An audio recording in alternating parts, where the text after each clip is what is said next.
책의 말머리에 무심한 듯 써낸 몇 줄의 문장 뒤에는 숱한 고민과 긴장이 숨어 있다.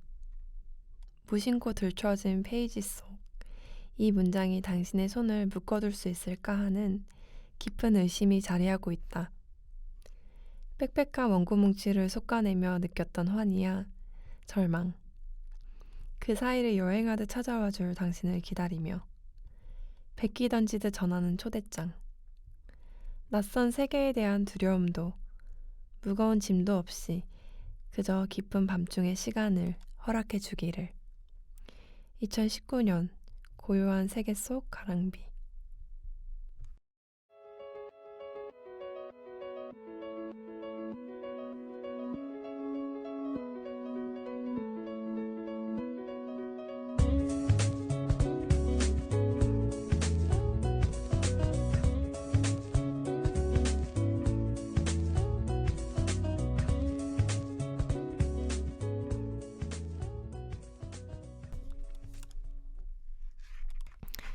네, 안녕하세요 여러분. 아주 오래전의 에나입니다. 모두 잘 지내고 계셨나요?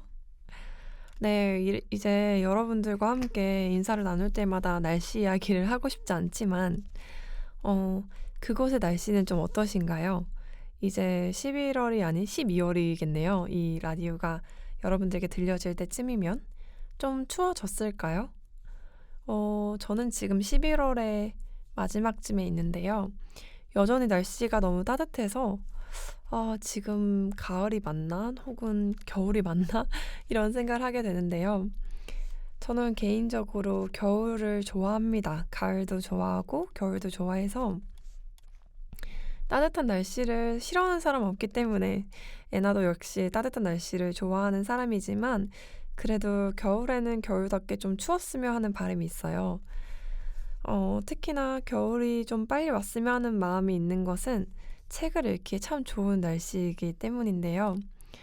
날씨가 좋으면 저도 모르게 자꾸만 밖으로 나가고 싶어지는 충동이 일기 때문에 글을 쓰다가도 책을 읽다가도 끝까지 하지를 못하게 되더라고요. 그래서 지금 여러분이 이 라디오를 듣고 있는 그곳이 조금이라도 더 추웠으면 하는 바람이 있습니다.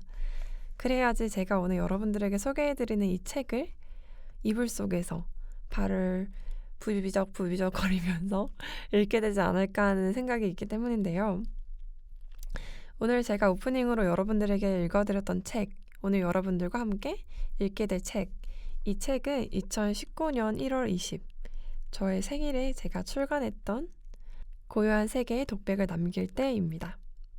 네, 가랑비 메이커의 네 번째 에세이, 고백집이라고 장르를 붙였고요. 오늘 여러분들에게 소개해드리는 이 고백집이 벌써 아직 3년이 좀 흐르고 4년이 아직 안 된 책인데요. 되게 오래된 책을 가져온 것 같아요. 지금 여러분들에게 소개해드렸던 그 어떤 책들보다도. 하지만 저는 그런 생각을 합니다. 책이 반드시 닿아야 하는 그런 때가 있다.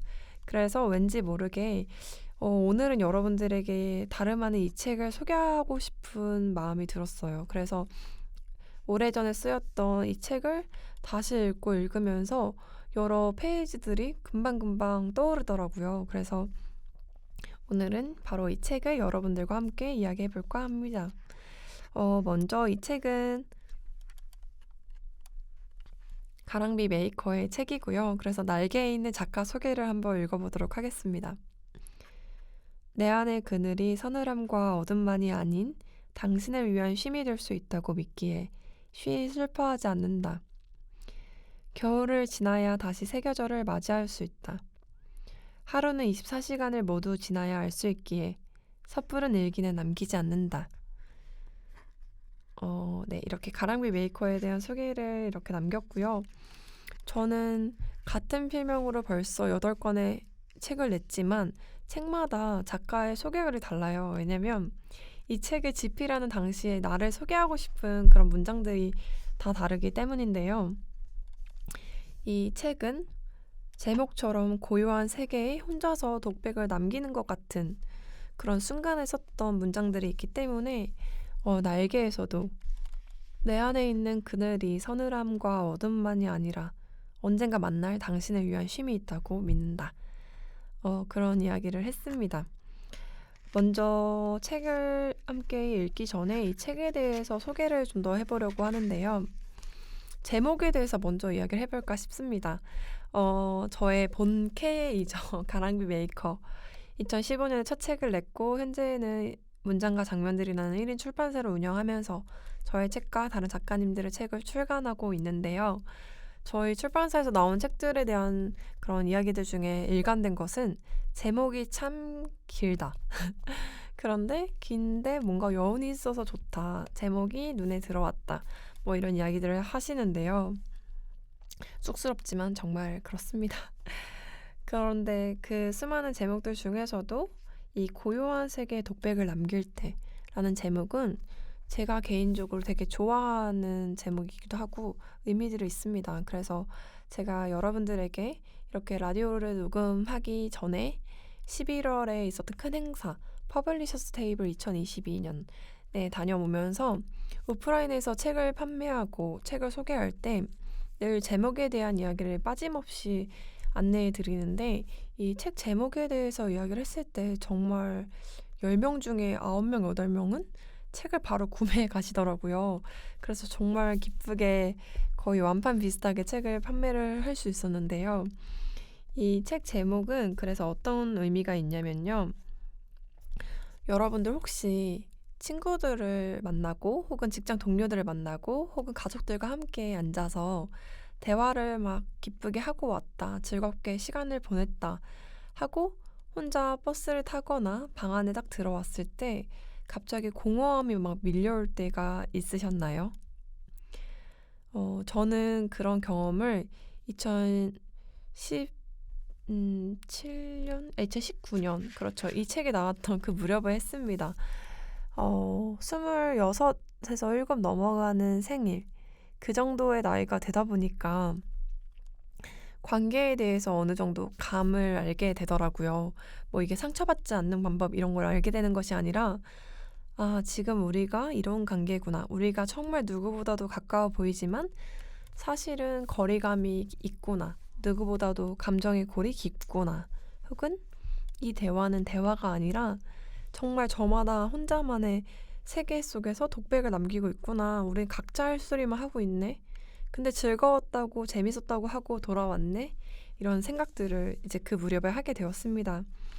그래서 저는 참 말을 하는 걸 좋아하는 사람이지만 이때는 제가 밖에 잘 나가지 않고 계속 글을 썼던 것 같아요. 그래서 매일 일기를 썼고 매일 원고를 다듬었고 그런 시기에 썼던 글들이 이렇게 책이 되어서 나왔고요. 그래서 뭔가 세상은 굉장히 시끄럽고 노이즈가 가득한 곳인데 왜 내가 속해 있는 나의 어떤 한 뼘의 세계는 이렇게 고요할까? 왜 아무도 찾아오지 않을까? 그리고 나의 대화는 왜 벽에 가로막힌 것처럼 독백이 될 수밖에 없을까? 이런 여러 가지 마음을 가지고 썼던 책입니다. 그래서 이 책의 표지는 아마 제가 사진을 댓글로 올릴 수 있으면 올리겠습니다. 이 책은 그림자로 되어 있어요. 그래서 혼자 독백을 하는 듯한 여자의 그림자가 있고 이 그림자는 저의 그림자고요.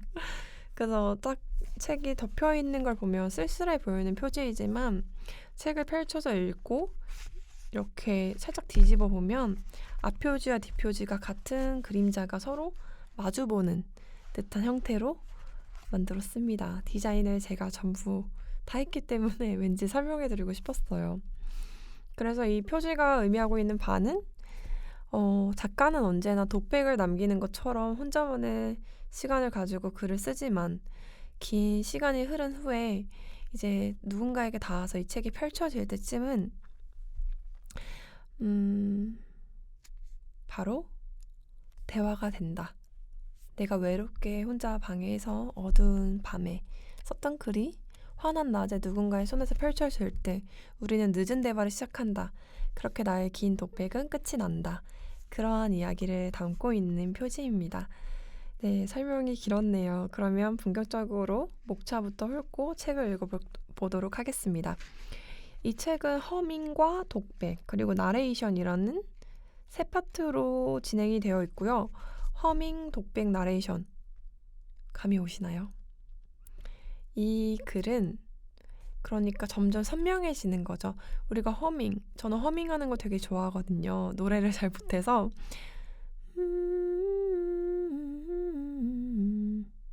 이상하다. 뭔가 너무 두꺼워졌는데? 어쨌든 이렇게 이렇게 뭔가 이렇게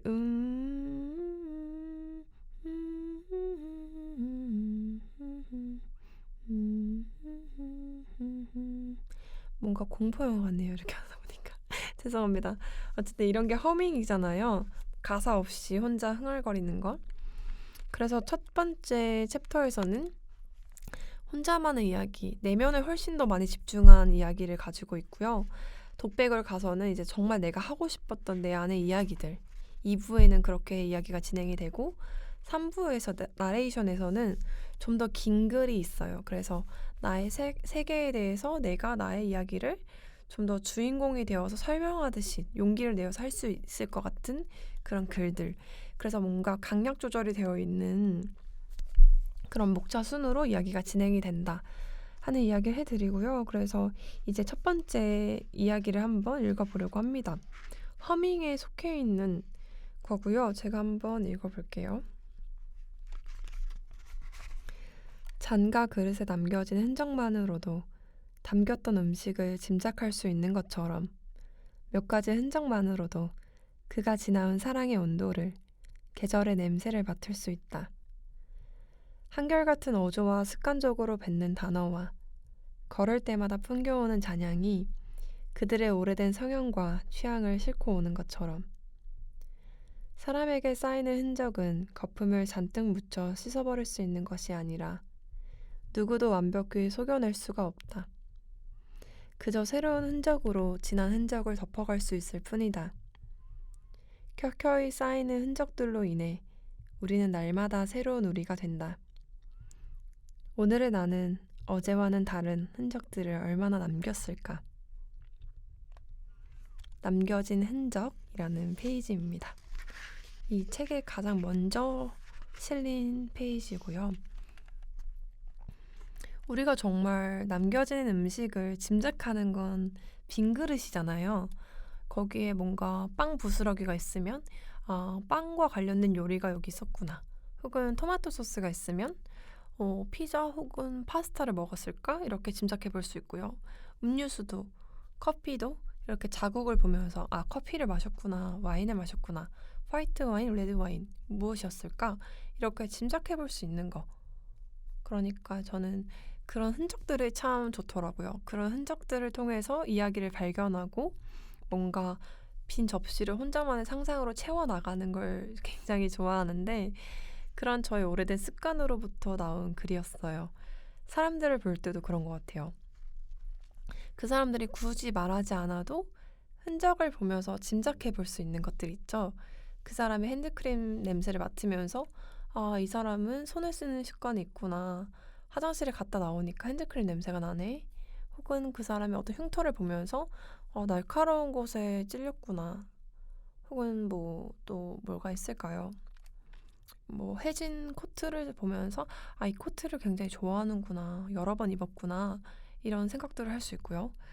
그래서 저는 사람들의 흔적을 뭔가 깊이 살피면서 그 사람에 대해서 알아가는 걸 좋아합니다.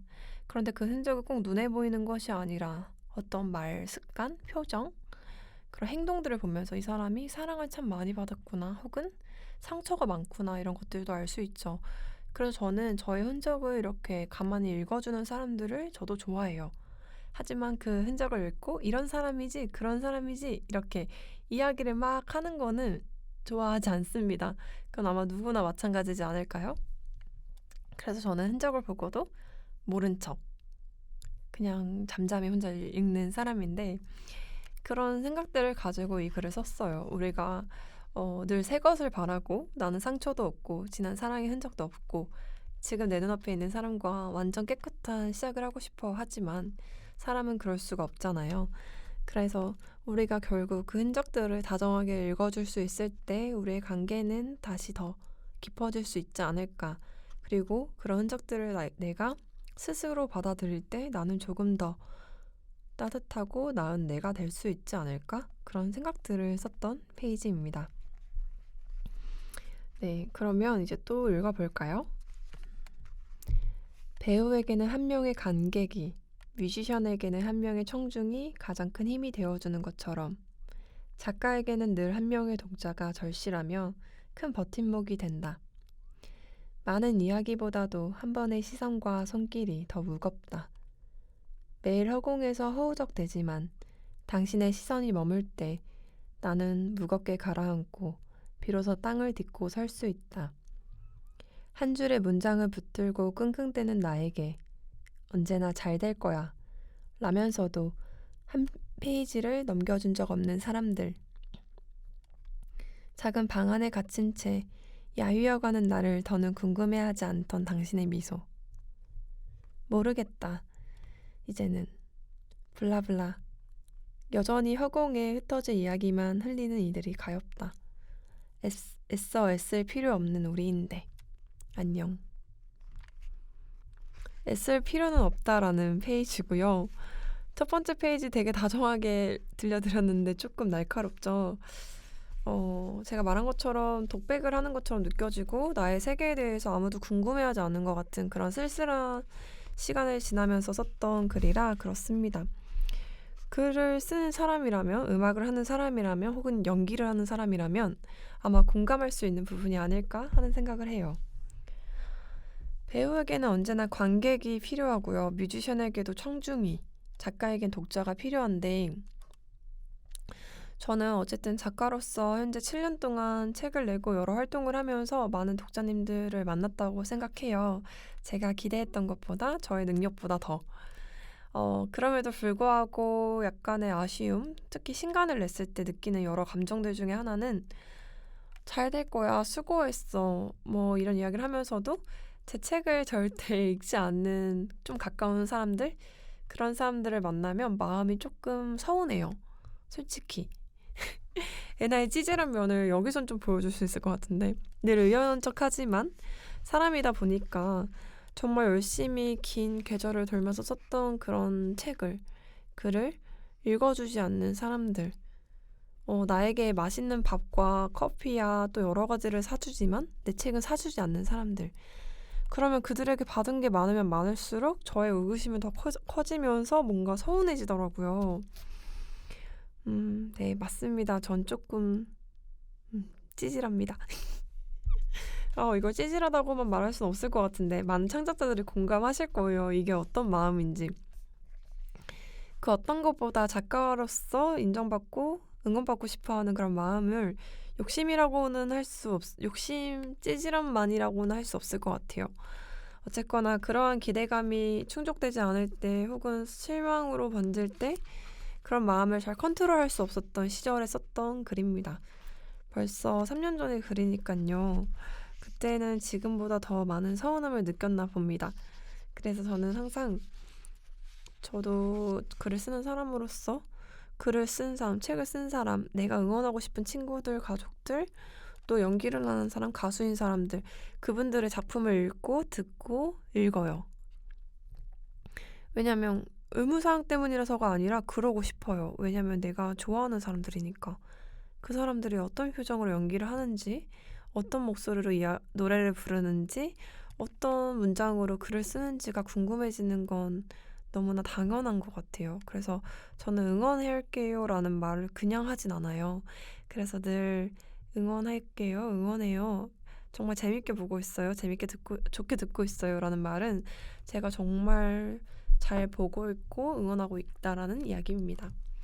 어쨌거나 제가 그런 사람이라서 그런지 그런 이야기가 듣고 싶었나 봐요. 그래서 그런 이야기도 썼었고, 그러면 또 갈 길이 머니까 첫 번째 챕터에서는 한두 개 정도의 글만 읽어보면 어떨까 싶은데요.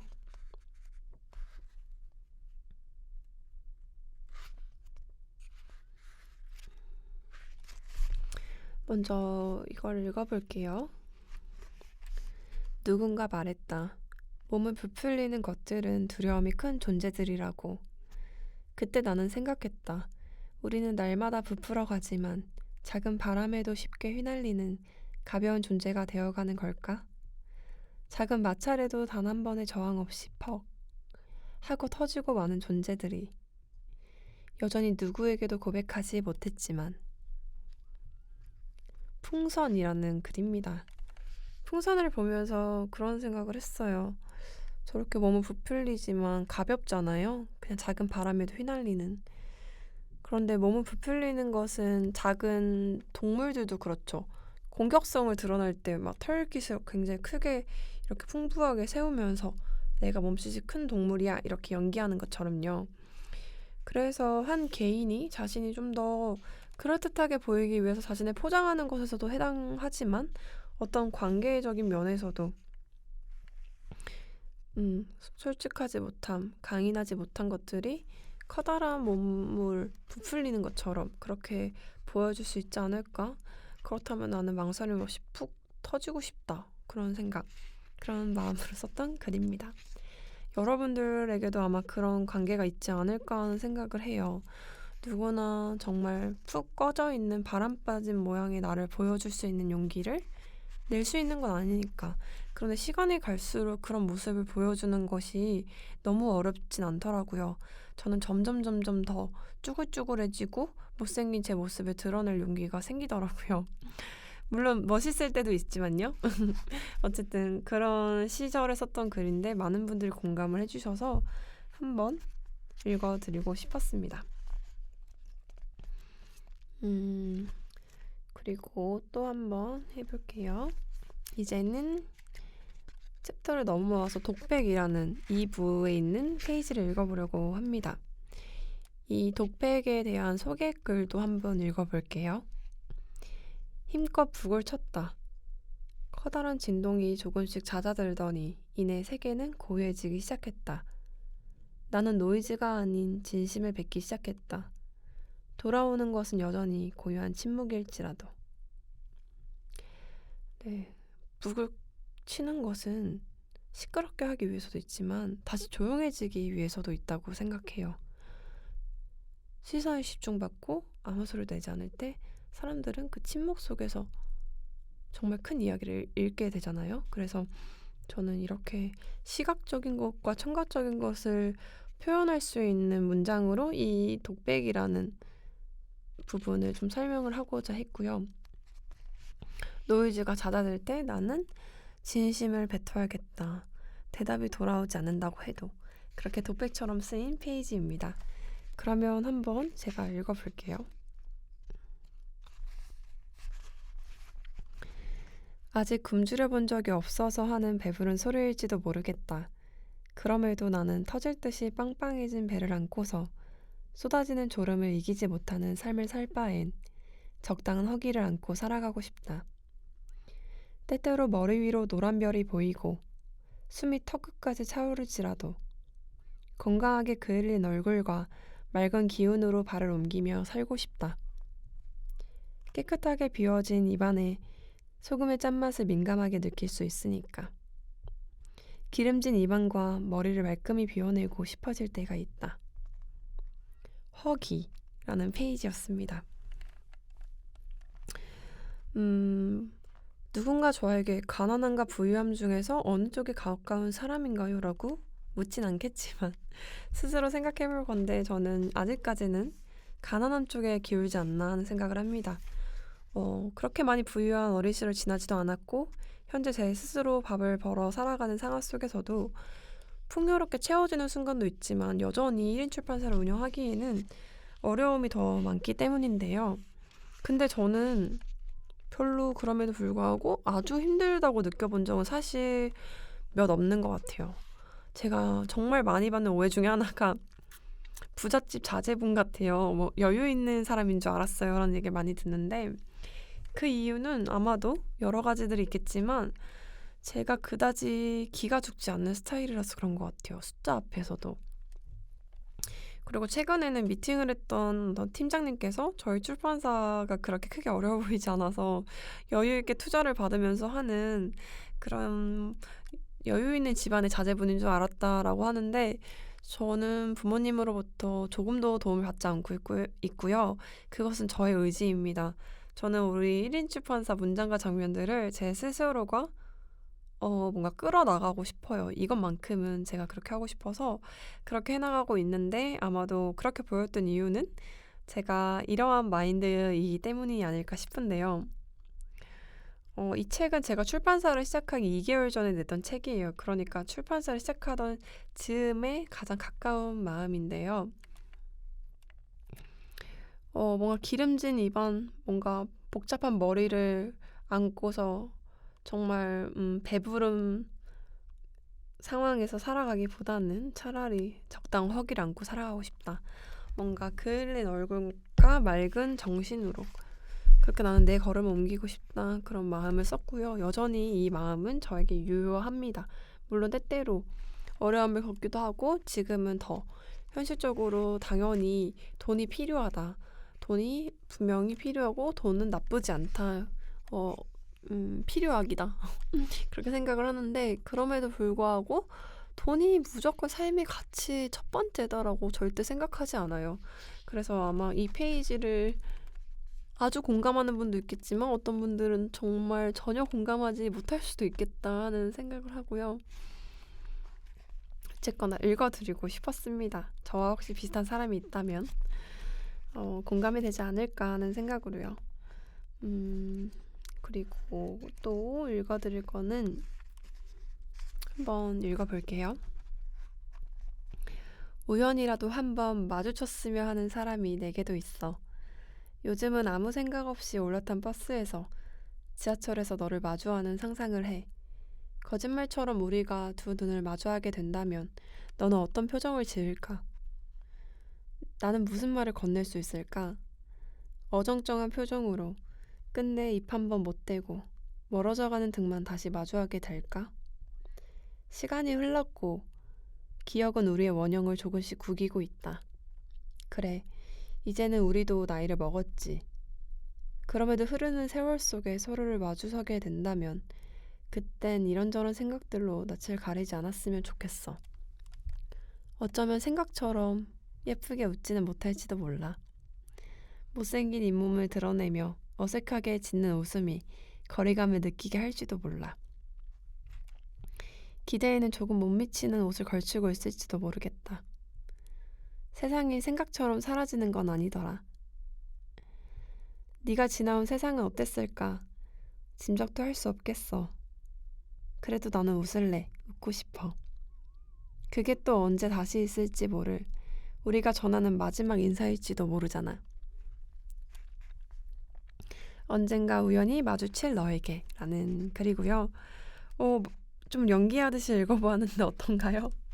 저희 언니는 배우님이라서 저희 언니가 이걸 들으면 어떻게 평가할지 모르겠지만 뭔가 편지를 읽듯이 한번 읽어보았습니다.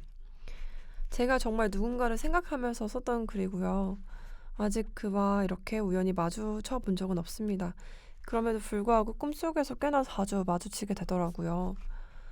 그때 어떤 꿈속에서는 제가 생각보다 근사하지 않는 옷을 입고 못생긴 잇몸을 드러내면서 막 마른 잇몸으로 어색하게 웃었던 것도 같아요. 기억은 우리의 원형을 조금씩 구기고 우리도 이제 나이를 먹었지. 이 문장을 쓰면서 되게 많이 씁쓸하고 그리웠던 것 같아요. 여러분들도 그런 기억들이 있을까요? 추억하기에 너무 아름다워서 그 사람을 오히려 다시 안 만나고 안 만나고 싶어지는 그런 얼굴들? 이미 추억만으로도 너무 아름다우니까 구태여 그때와 지금의 내가 굉장히 멀어졌다는 것을 확인하고 싶지 않은 그런 순간들이 있지 않을까 저는 있었습니다. 근데 그래도 우연히 마주치고 싶더라고요. 그러나 이루어지지 않았습니다. 어쨌거나 그런 아련함으로 썼던 페이지도 있다는 것. 잘 읽어드리고요. 그러면 이제 마지막 챕터에 있는 글을 또 읽어보려고 합니다. 나레이션이라는 챕터고요. 이 챕터에 대한 소개글도 읽어볼게요. 완전히 포기해줄 수 없는 간극의 출발은 결국 시점의 차이. 내 삶의 나레이션은 오직 내 입술을 통하여 흘러갈 뿐이다. 저는 나레이션을 좋아하고요. 나레이션 있는 영화를 좋아하고, 다큐멘터리에서도 나레이션 있는 걸 되게 좋아하는데요.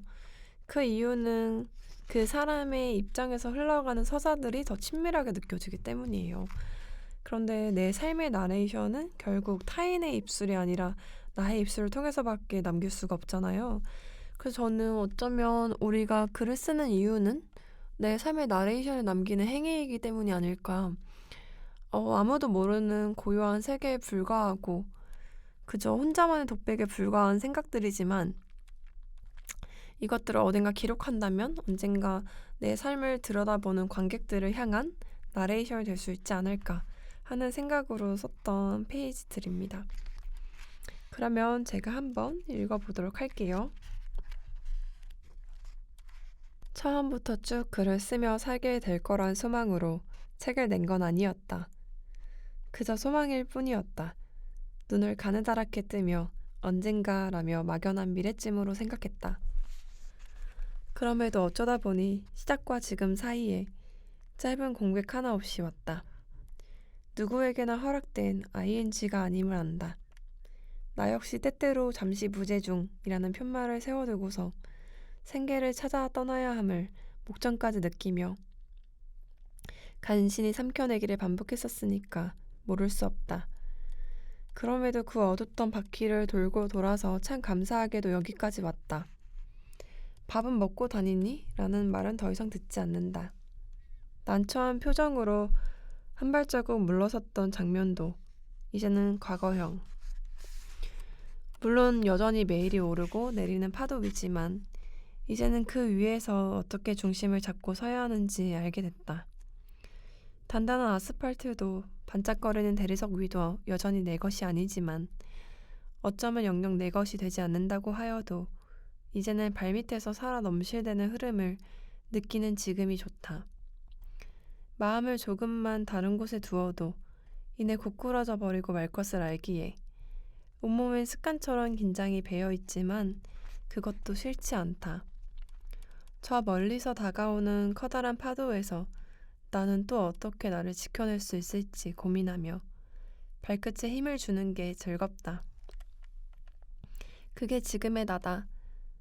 내게 여전히 즐겁고 참 기쁜 일. 그 일을 나는 언제까지나 지켜내고 싶다. 파도 위에서 중심을 잡으며 산다. 나레이션 챕터의 첫 번째 글이었고요. 아무래도 저의 삶과 굉장히 밀접한 페이지들은 뒤에 있을 수밖에 없는 것 같아요. 그래서 글을 쓰면서 느꼈던 여러 생각들, 아직 글을 쓰기 시작한 지 5년이 되지 않았을 때, 그때 느꼈던 이야기들인데요.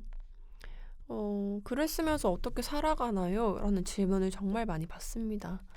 물론 저는 여기서 NI지만 저희 본업은 글을 쓰는, 출판하는 가랑비 메이커이기 때문에 수강생들이나 많은 후배 작가님들을 만났을 때 작가님 저는 전업으로 할 수 없을 것 같아요. 작가님은 어떻게 전업으로 하세요? 되게 책이 인기가 많은 것 같아요. 뭐 이런 여러 오해들을 하시는데 당연히 이전보다는 더 안정적으로 잘 지내고 있지만 여전히 어려움 많이 있습니다. 그것이 시간적인 어려움, 경제적인 어려움, 기술적인 어려움, 관계적인 어려움, 뭐 종류는 참 다양할 테지만요. 그런데 여전히 그럼에도 불구하고 제가 버틸 수 있었던 건 이 고백 때문인 것 같아요. 누구에게나 허락된 진행형이 아니라는 걸 알기 때문에 잠깐 다른 일을 하고 오고 싶은 마음도 있었고 여전히 그래야 하는 순간들이 찾아오기도 하지만 참 감사하게도 그때마다 다시 글 쓰는 일로, 책을 내는 일로 위기를 극복하게 되더라고요.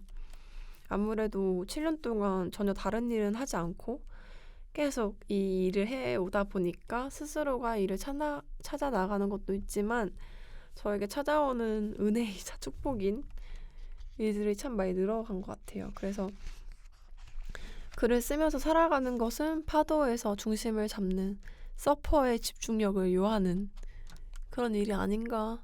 다리에 쥐가 나기도 하지만 여전히 이 일보다 더 즐거운 일이 없는 정말 중독성이 큰 일이라는 생각을 합니다. 그래서 한번 읽어드렸고요. 그리고 이제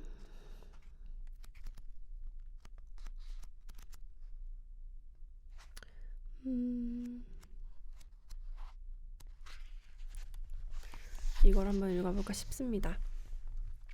새로운 페이지를 한번 읽어볼게요. 나무가 아닌 숲을 보는 것도 중요하겠지만 고작 가지만 보고 혹은 언젠가 떨어질 나뭇잎만 보고서 나무를 상상하지 않을 것. 겨우 반나절이 지났을 뿐일 땐 일기를 남기지 않을 것. 예고편만 보고서 본편을 논하지 않을 것.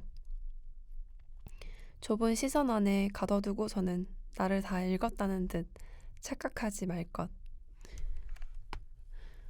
여전히 이 페이지도 글을 쓰는 삶을 살면서 느끼는 감정에 대해서 쓴 건데요.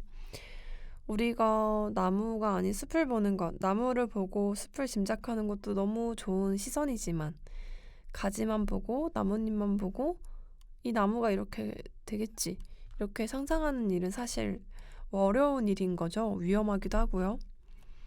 그리고 반나절이 지났을 때는 하루 24시간이 다 끝나지 않았으니 일기를 남기지 말자. 예고편만으로 본편에 대해서 이야기하지 말자. 이건 사실 제가 글을 쓰면서 받는 많은 오해들에 대한 어떤 방어 같은 페이지라고 생각해요. 글을 쓰다 보니까 작가님이 이런 사람일 것이다. 너는 이런 성향이 있을 것이다. 너는 이런 사람이다. 뭐 이런 이야기를 많이 들어왔는데 이제는 그런 것들에 대해서 크게 흔들리거나 반발하고 싶은 마음이 없는데요. 이때는 작가라는 직업에 대해서 어떤 나름의 정의나 신념을 세우기 전이었던 것 같아요. 그런 과정 안에 있다 보니까 여러 가지 불편한 편견이나 어려움이 있어서 그거에 대해서 이야기를 했던 거고, 좀 많은 분들이, 글 쓰시는 분들 혹은 예술을 하시는 분들이 공감을 해주시더라고요. 보여지는 직업이잖아요. 작가는 책으로서. 그 외에 다른 걸로 보여지는 여러 직업을 가진 분들께서 아마도 이런 착각하고 하는 이야기들, 선입견으로 인해서 느끼는 어려움들이 있지 않을까 하는 생각을 합니다. 그래서 이 페이지를 한번 공감했으면 해서 읽어드렸고요. 그러면 이제 마지막 페이지는 좀 말랑말랑한 글 한번 읽어볼까 합니다. 더는 신곡을 내지 않는 이들의 오래된 노래를 들을 때면 긴 추억에 잠긴다.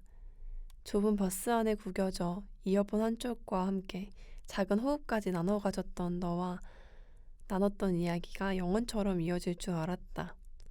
퐁당퐁당 놀이를 하듯 주고받았던 유치한 문자들까지도. 그러나 모든 건 끝난 것인지 긴 잠을 자는 것인지 더는 이어지지 않았다.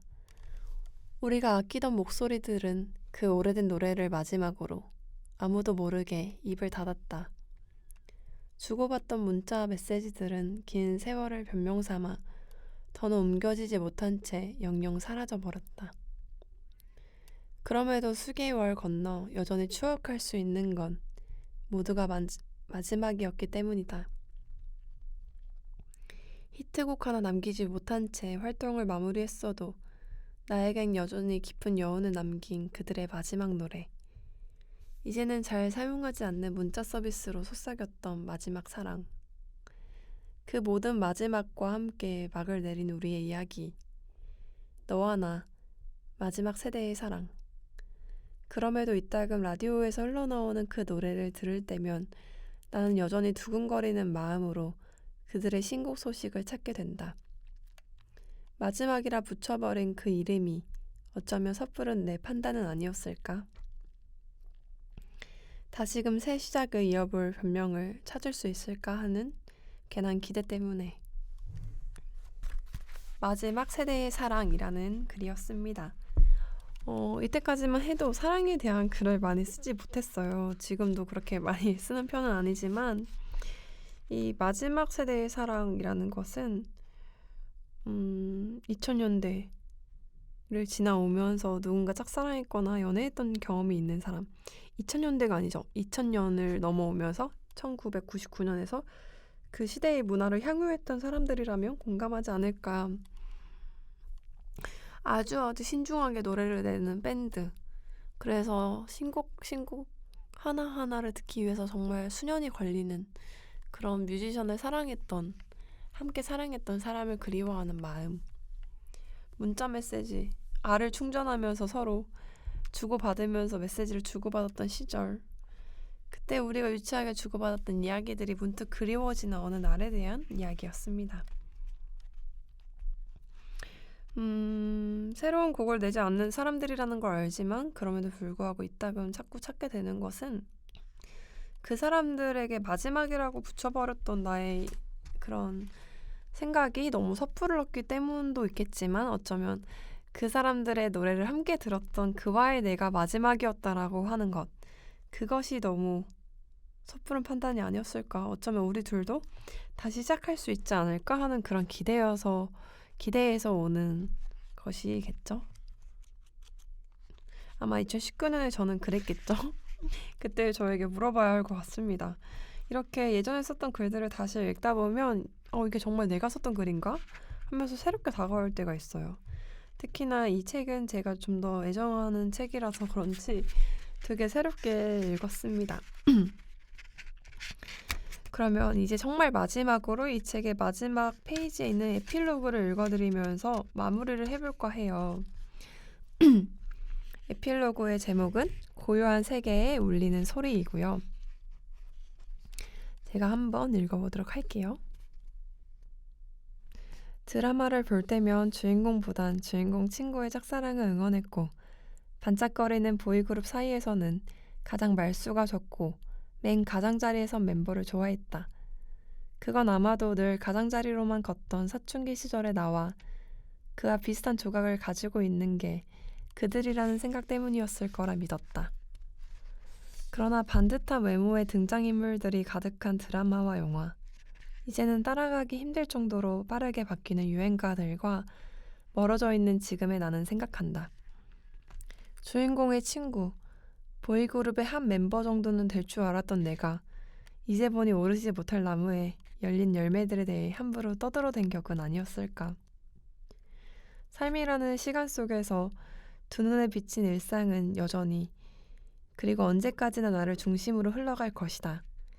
그러나 내가 아닌 자리에서 바라본 세상 속의 나는 그저 누군가의 화려한 삶 속의 엑스트라일지도 모른다.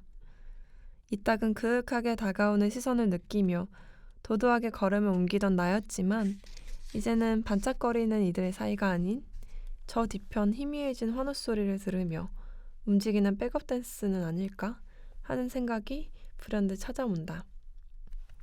하지만 엑스트라면 어떻고 백업 댄서면 어떨까? 촬영지를 떠난 엑스트라와 무대를 마친 백업 댄서의 삶은 누군가의 뒤에서 흘러가지 않는데 말이다. 앵글에 담기지 않는다 하여도, 무대의 중심에서 온몸으로 스포트라이트를 받지 않는다 하여도 그들의 움직임은 그 자체로 충분하고 필요한 것임을 모르지 않는데 말이다. 이 모든 이야기는 그저 마음속에서만 웅얼거리다가 그 누구의 시선도 없이 사라져버릴 수도 있었다. 귀 기울이는 이 없는 엑스트라의 혼잣말, 불 꺼진 무대 위에서 시작되는 백댄서의 동무가 될 수도 있었다.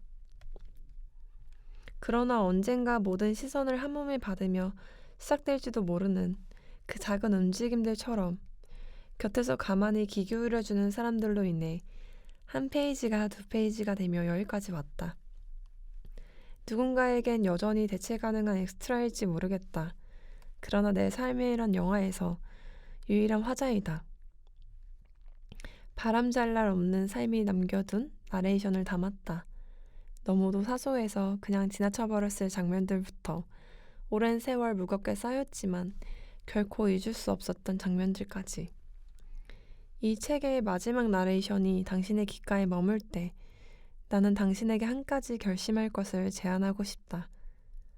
이리저리 치이는 그 어떤 순간에도 당신을 자신의 삶의 엑스트라로 밀어두지 않을 것. 눈물처럼 쏟아지는 허공의 혼잣말을 주워다 어딘가 기록해 둘 것. 그것이 위태롭게 달려온 당신의 삶에 대한 증명이자 위로가 되어줄 거다. 2019년 새 계절에서 당신의 가랑비.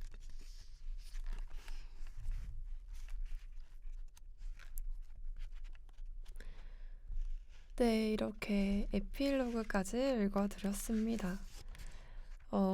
감회가 새롭네요.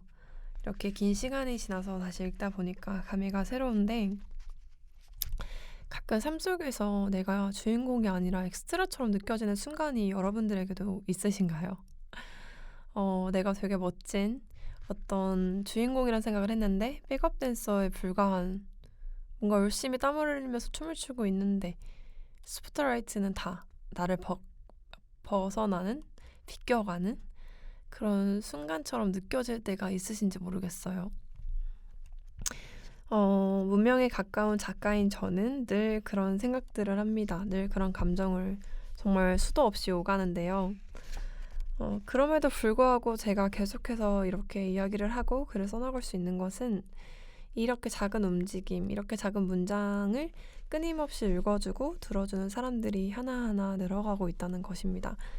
제가 포기하지만 않으면 어쨌든 날마다 더 많은 사람들에게 읽힐 수밖에 없는 거잖아요. 그 수많은 하루들이 쌓여서.